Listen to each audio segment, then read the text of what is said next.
Alrighty, hello ladies and gentlemen, welcome to the show, Serving Nerve, where we talk about whatever we want, and today we're going to be going through more fat acceptance, body positivity, cringe compilations on TikTok. That's right.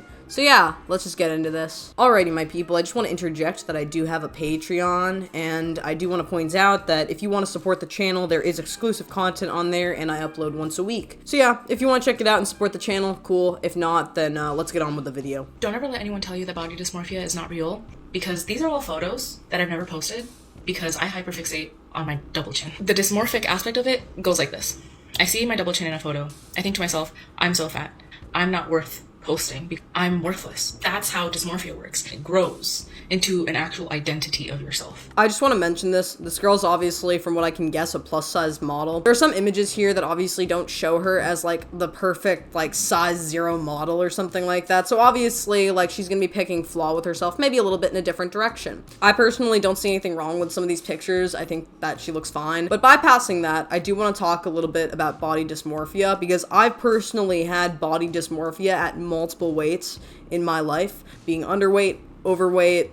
I've had body dysmorphia. Personally, when it was at its worst for me, I was underweight, and for some reason, even though I was underweight, literally categorically underweight by a BMI and a physical size standard, I would look at myself and I would not see myself the way other people saw me. I would hyper-focus on maybe one area of my body, and I would find that area to be particularly, like, disproportionate to the rest of my body. A lot of people do this with their stomachs, depending on what you're at, like what your focus is. It might be your arms, it might be your legs, could be your butt, could be your boobs, could be your chest, could be your stomach, could be your face, could be your chin in this regard. So body dysmorphia is actually a thing. Personally, I think that body dysmorphia stems from a few things. One being a somewhat perfectionistic perception of what you think you should look like versus what you actually look like. So in this context, say you see like plus size models or other models who have maybe no double chin at all, and it's like a perfectly like normal or perfectly, you know,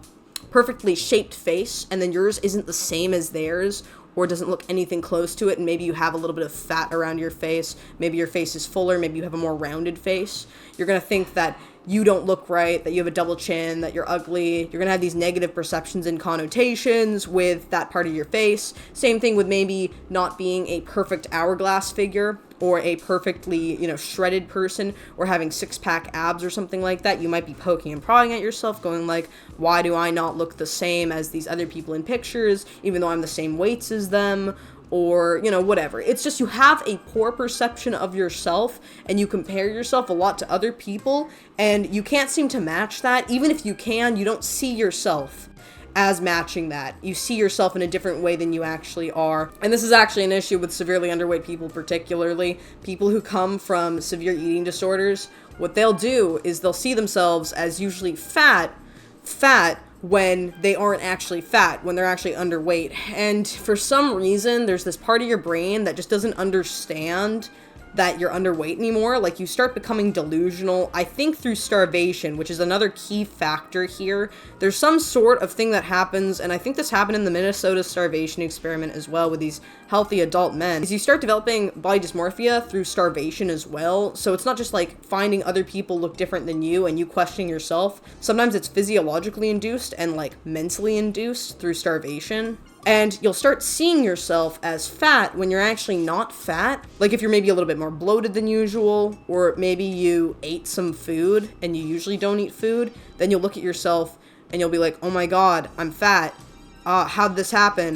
Your brain will just like play a bunch of tricks on you, basically. It isn't weight exclusive, but this can be a thing for people who particularly suffer with things like anorexia and bulimia and have issues with maintaining good nutrition and healthy weights. But it isn't exclusive to the case. There are people who can be normal weights, overweight, and have body dysmorphia. Body dysmorphia also, by the way, I have to mention, is different than body dysphoria. Both, I have to mention, can involve chest binding though. One, to hide the fact that you have boobs because of you trying to hide from maybe your femininity if you're a girl, like that's with dysphoria. But with dysmorphia, you might be chest binding because you don't want to see how fat your boobs are or how fat your chest area is.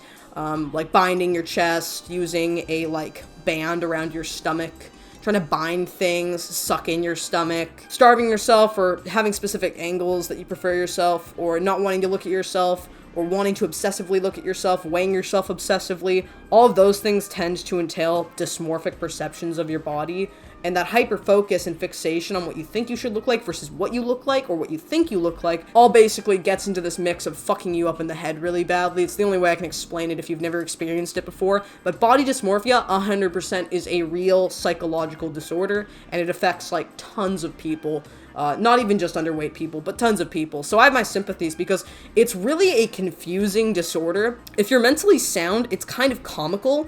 Even if you have it, there are times where you're like, oh, that's fucking stupid. Like, I started noticing when I'd be having, like, a moment or a lapse where I perceived myself more inappropriately as other times, and I'd kind of laugh to myself when I was more sound of mind, but when I was really mentally unwell at specific points in my life, it caused me immense distress. And nowadays, I don't actually have body dysmorphia, but when I used to have it, it was so distressing. And then there were also stints of time where it was kind of comical and I'd kind of laugh at myself because I thought I was being a fucking idiot. And it's just mostly distressing, though. And I've also heard that people who are obese can have a form of body dysmorphia where they actually think they're smaller than they are. So that's also fascinating, but I don't think I've ever really dealt with that. From what I've heard people say about it, though, a form of denial where you don't really realize how big you are, or you think you look normal, but you're not. And that's also interesting. I've had that a little bit, but not anywhere close to the way that people describe it as. But I personally can see it kind of in the same scope, so it makes sense to me if people can have it in one direction or the other. I wanted to show up for my body, because this is the only body I got. It's an attempt at addressing something that I never talk about because I'm scared. See y'all tomorrow. You know, it's really quite sad when people do talk about it, though, because it's like, when I look at this girl, if I saw her on, like, a modeling thing, I'd be like, she looks fine. Like, she doesn't look bad. She's not weirdly, like, double chin-esque, like, whatever. But the hyper-focus is the problem here. So from her perception, she looks at herself and she's like, oh, I'm fat. Like, I look fat in the face. You know, and there are other girls who also do the same thing, and they don't even model. So it's really disturbing and sad. Body dysmorphia is actually, in my opinion, one of the worst things because it's completely delusional. Most of the time it's born out of like weird standards, usually like modeling industry type, you know, perceptions you have of yourself, where you see somebody on like Instagram, or you see multiple bodies on Instagram of people who look perfect, and then you compare yourself to that when they have like Photoshop perfect lighting, different bodies than yours, and you compare yourself to that and you're like, why am I not like that? And then you do everything you possibly can to fit that mold, and when you can't do it, you think of yourself even worse than you previously started. And again, I think that actually, like, when you're underweight, it affects you in a different way because you're like malnourished. So that's another variable. But even without the malnutrition, you could be really psychologically damned with body dysmorphia, so I have my sympathies. Body positivity, it isn't, or it shouldn't be, about just accepting yourself the way that you are and then never striving to be better. What's important... This guy looks really familiar. Oh, it's Hunter Avalon. Oh my god, I haven't seen this guy since, like, I don't know, 2018 or 16 or something, when they were doing, like, all the political commentaries on YouTube. Okay, I have no idea what this guy's political background is, like what he's into politically, but I just remember he was in the political scope somewhere on YouTube. And he's probably still on there. I have no idea what he talks about, though. Is a lot of people who are overweight. Sure, there are some who literally just go to Dunkin' Donuts too much, whatever. But like, there are also people who have other conditions that have contributed to that obesity. And even if it hasn't, people who are obese are more likely to suffer from depression, insecurity, etc., which is kind of understandable.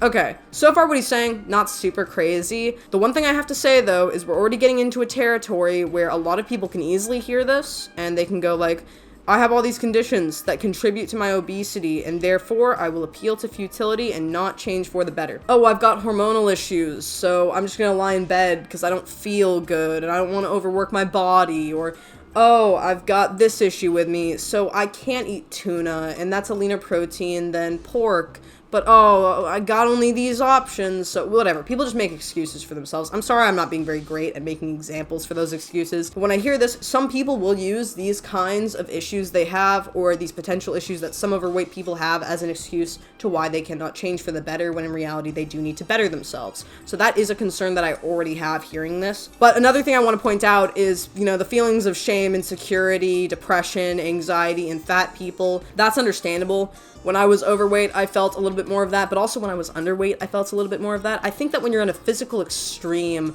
you'll usually have higher levels of distress in general, anxiety, depression, self-doubt, insecurity. You won't feel very comfortable with yourself, and you'll also feel like other people aren't comfortable with you, and that your presence is suboptimal in society. So yeah, it's kind of understandable. I think a lot of people go through this. It's the same thing as people who have maybe more acne than somebody who's clear-skinned, or people who are really abnormally short, or, you know, abnormally tall. Like any kind of insecurity that is considered an abnormality in society, people can feel more insecurities about, and then therefore have a higher level of distress in general. When you shame fat people, that actually lowers their motivation to improve themselves. Because if somebody is, especially if they're really obese, odds are they are binge eating as a coping mechanism. And so it's not body positivity as in just accept yourself the way you are, never do anything differently. Yep. It's body positivity in, hey, this is your body. Be positive by the fact that this is your body. And it's that actually motivates the change, not the shame. So I'm not gonna lie, I do have an issue with this. I do think it's good to be positive about making positive changes for yourself. I don't really have an issue inherently with body positivity, although I feel like people more so victimize themselves and appeal to futility when it comes to body positivity. I don't see a lot of positive change. I see a lot of people coddling each other and or themselves when it comes to body positivity, but that is my own, like, perception, a little bit of my own bias, and I could be completely wrong because I'm not the people who promote body positivity. I'm not all of these different people. I don't have their perspectives. I have my own. So obviously I'm a little bit more pessimistic in this regard. But if somebody is body positive and it gets them to change in a more positive regard and take better care of themselves, that's wonderful and that's great. And then they should adopt more body positivity because in general, I think that's good. You should strive to do better in life. And if that means being more body positive, then that's great. I personally err a little bit more on the body neutrality scale of things. I just think it's good to take care of your body. Even if you're not positive about it, take care of it. If you're positive about it, take care of it. Take care of yourself. It is your obligation as a human being to the body that you have. You have to do it. Even if you don't want to or you don't feel like you're worth it, you have to because it's your mere obligation as a functioning human being in society. So I personally treat it like it's more just something that's there, something that you already have to do. It's a mere foundation of living, and there are other things you need to be more focused about, like fulfilling your life and meeting people and doing things and getting out there and expanding yourself and working on your career and your financial status and focusing on other things that are more important than just your body. So I personally don't commonly ascribe to the ideals of body positivity because I think it should just be like a very basic human foundation to be neutral and comfortable with your body or work towards that. But saying this, when I hear people talk about shaming people isn't good, shaming people makes them only binge eat more, shaming people who are fat, shaming people is bad, you shouldn't do it. People are gonna do that no matter what. Personally, I do not believe that you should shame people for the way that they look or for what you think they're inferior with, like maintaining a healthy weight. You shouldn't shame them. But I do commonly see a lot of people take people's just basic criticisms online and then weaponize them and say, oh my god, you're shaming me because I'm fat, or you're shaming me because I'm part of the fat acceptance community, or you're shaming me, when in reality, it's not that deep. And they're not actually shaming you, and they're just making a basic comment or criticizing your poor decision making, and they have every right to do that. The other problem is people are going to make those comments to you and, you know, maybe shame you no matter where you're at in life. And you have to learn to grow a thick enough skin to just ignore that thing. Ignore the things that bother you. Ignore the ways that they treat you. I'm not here to endorse what these people say, but you also shouldn't expect that people will treat you a different way because it's just not realistic. You know, the world is not sunshine and rainbows, and it's not a safe space. And it's not here to coddle you, and it's not here to baby you. Like, we're here to face judgment. We're here to face, at certain points in our life, shame. We're here to also face things and then react to them in a way that is responsible for our well-being. You know, say it's not binge eating. Say it's alcoholism. or narcotic usage, or self-abuse, like, cutting yourself, or, hitting yourself, or hurting yourself. In those instances, your reliance on those things when somebody shames you for them, or shames you for maybe the scars on your arms or something like that, should not be for you to fall back into that behavior. You shouldn't, like, turn in on yourself and then hurt yourself even more because somebody comments on maybe the scars that you have, or somebody comments on your excessive alcohol consumption, or your dishevelment, or your incompetence. Like, you shouldn't be relying on a vice or an abuse or a coping mechanism because somebody makes you feel bad. I personally think that if you give an inch to that behavior, it will take a mile, and then maybe instead of somebody bullying you, all it takes is a weird comment for somebody to make, and then it affects you the same way. And then all of a sudden, all it takes is somebody looking at you funny, and then you react with binge eating or abusive behaviors or alcoholism. It takes only a little thing to upset you because you can't cope with the bigger things, and then everything starts triggering you in the same way because it's not the thing that's the problem, it's your reaction to the thing, and your reactions become more and more brash, and you become more and more demented, basically. You become more easily triggered by these things. If you cannot learn to grow thicker skin, you just slowly break down over time. So even if shame causes people to become more upset and binge-eaty or self-abusive, the solution is not to stop the shame, it's for the person to learn to not care. I'm not here to endorse people shaming one another, by the way, but it's just impossible to make everybody treat you like an angel in life. And it's also impossible, or incredibly improbable, for, nothing to ever trigger you ever, or make you feel bad ever, or, your hard day to not lead you to a drink, or somebody telling you something horrible to make you upset. Eventually something's gonna break, so you need to learn to work with yourself, not work with other people. You need to learn to not trigger yourself or fall into those coping mechanisms when something in the real world affects you. Because eventually something will, and then it's gonna break you because you won't know how to cope with your own existence, basically. And the world's not gonna take care of you and coddle you forever. But that's just my opinion. I obviously am a little bit more pessimistic in this regard. I have a little bit less faith than maybe other people, mainly because everybody acts differently, and some people are more hateful than others, I guess. But that's just my opinion. So tell me what you guys think in the comments below. Do you agree? Do you disagree? And what do you think about all of this? And yeah, that's the video. So I hope y'all enjoyed, and I'll see you all next time, my people. It has been lovely. Slater.